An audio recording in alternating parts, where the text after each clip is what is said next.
राम राष्ट्र की संस्कृति है। राम राष्ट्र का प्राण है। राम के मंदिर का मतलब भारत का नवनिर्माण है। उत्तर प्रदेश के सरयू नदी के तट पर स्थित अयोध्या अपने ऐतिहासिक, धार्मिक और पुरातात्विक महत्व के लिए प्रसिद्ध है। 550 वर्षों की प्रतीक्षा के बाद 22 जनवरी 2024 को प्रभु श्री राम अयोध्या लौट आए। प्रधानमंत्री नरेंद्र मोदी के हाथों अयोध्या में नवनिर्मित राम मंदिर के गर्भगृह में विराजमान रामलला की प्राण प्रतिष्ठा अनुष्ठान संपन्न हुआ। अवध नगरी अयोध्या मूल रूप से मंदिरों का शहर रहा है। कहा जाता है कि अयोध्या नगरी को भगवान श्री राम के पूर्वज विवस्वान सूर्यपुत्र वैवस्वत मनु द्वारा बसाया गया था। इसलिए अयोध्या नगरी में सूर्यवंशी राजाओं का राज महाभारत काल तक रहा। अयोध्या नगरी के दशरथ महल में ही प्रभु श्री राम का जन्म हुआ। धन्य धान्य और रत्नाभूषणों से भरी इस नगरी की अतुलनीय छटा और खूबसूरत इमारतों का वर्णन वाल्मीकि रामायण में भी मिलता है।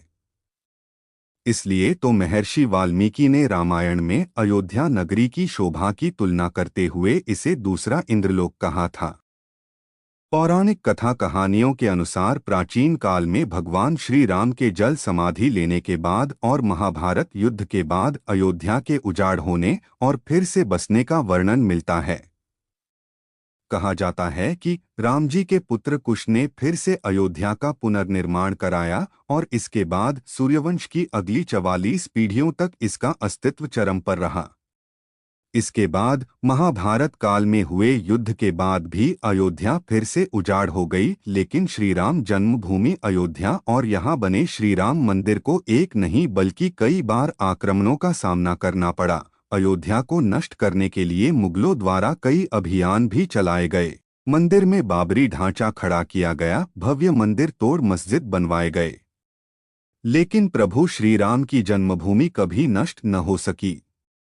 वैसे तो अयोध्या नगरी का इतिहास त्रेतायुग से भी पुराना है, लेकिन आपको बताएंगे अयोध्या नगरी में विवाद से लेकर विध्वंस, निर्माण और उद्घाटन तक श्रीराम जन्मभूमि अयोध्या के करीब 500 सालों के बारे में। अयोध्या राम जन्मभूमि देश के सबसे लंबे चलने वाले केस में से एक है। राम जन्मभूमि का इतिहास बहुत पुराना है।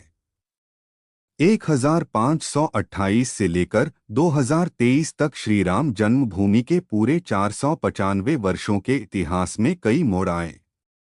इसमें 9 नवंबर 2019 का दिन बेहद खास रहा, जब 5 जजों की संवैधानिक बेंच ने ऐतिहासिक फैसला सुनाया।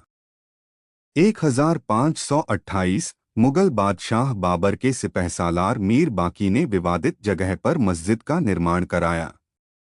इस स्थान को लेकर हिंदू समुदाय के लोगों द्वारा यह दावा किया कि यहाँ भगवान राम की जन्मभूमि है और इस स्थान पर एक प्राचीन मंदिर भी था। हिंदू पक्ष के लोगों ने मस्जिद में बने 3 गुंबदों में एक गुंबद के नीचे भगवान राम का जन्मस्थान बताया।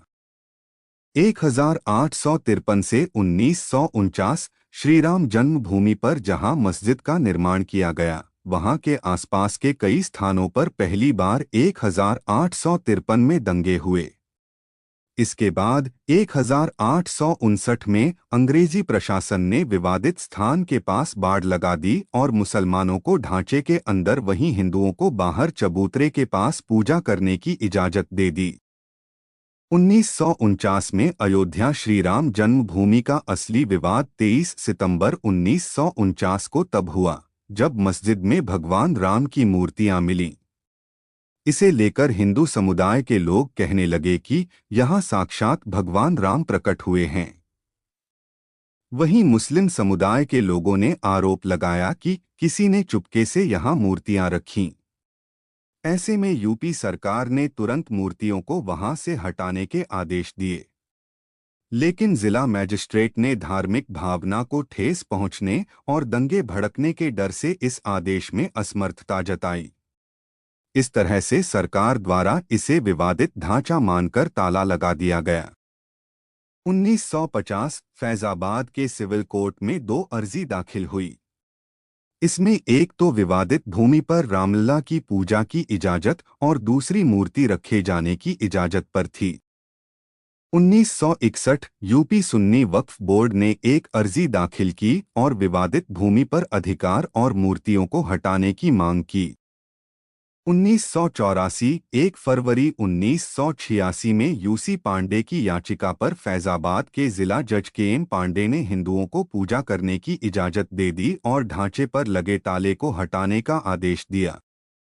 1992 यह दंगा ऐतिहासिक रहा। 6 दिसंबर 1992 को विश्व हिंदू परिषद और शिवसेना समेत कई हिंदू संगठन के लाखों कार्यकर्ताओं ने विवादित ढांचे को गिरा दिया। इससे देश भर में सांप्रदायिक दंगे हुए और हजारों की तादाद में लोग मारे गए। 2002 गोधरा ट्रेन जो कि हिंदू कार्यकर्ताओं को लेकर जा रही थी, उसमें आग लगा दी गई और करीब 58 लोग मारे गए। इसे लेकर गुजरात में भी दंगे की आग भड़क गई और 2000 से अधिक लोग इस दंगे में मारे गए।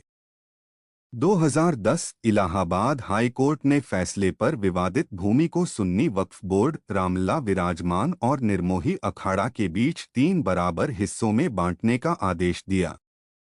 2011 अयोध्या विवाद पर इलाहाबाद हाई कोर्ट के फैसले पर सुप्रीम कोर्ट ने रोक लगा दी।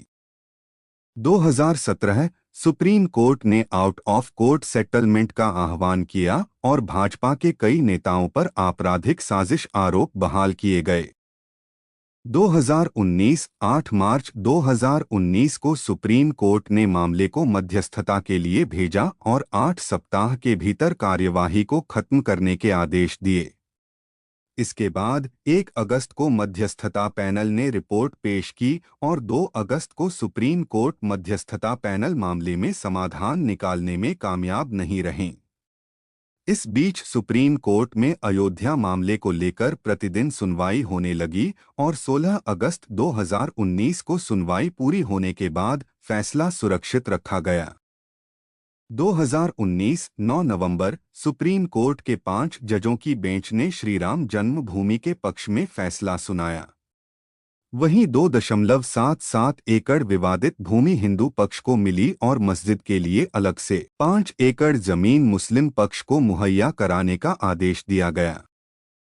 2020 25 मार्च 2020 को पूरे 28 साल बाद रामलला टेंट से निकलकर फाइबर मंदिर में शिफ्ट हुए और इसके बाद 5 अगस्त को भूमि पूजन किया गया। 2023 अब एक बार फिर से श्री राम की जन्मभूमि अयोध्या में रामलला का भव्य मंदिर बनकर तैयार हो चुका है। 22 जनवरी 2024 को रामलला के भव्य मंदिर का अभिषेक हुआ। इस तरह से सालों साल चले इस विवाद का अंत हुआ और रामलला की पूजा आराधना की गई। करीब 500 साल के लंबे इंतजार और कड़ी लड़ाई के बाद आखिरकार 22 जनवरी 2024 को श्री राम जन्मभूमि अयोध्या में भव्य राम मंदिर का अभिषेक समारोह आयोजित किया गया। यह सनातन प्रेमियों के लिए भक्ति, खुशी और उत्साह का पल था। यह अवसर एक त्योहार के समान था। 22 जनवरी को राम मंदिर के अभिषेक व प्राण प्रतिष्ठा के बाद 24 जनवरी 2024 को प्रधानमंत्री नरेंद्र मोदी द्वारा मंदिर का उद्घाटन किया गया। फिर सभी भक्तगण के लिए मां रामलला का दरबार खोल दिया गया। जय श्री राम, जय हनुमान, राधे राधे।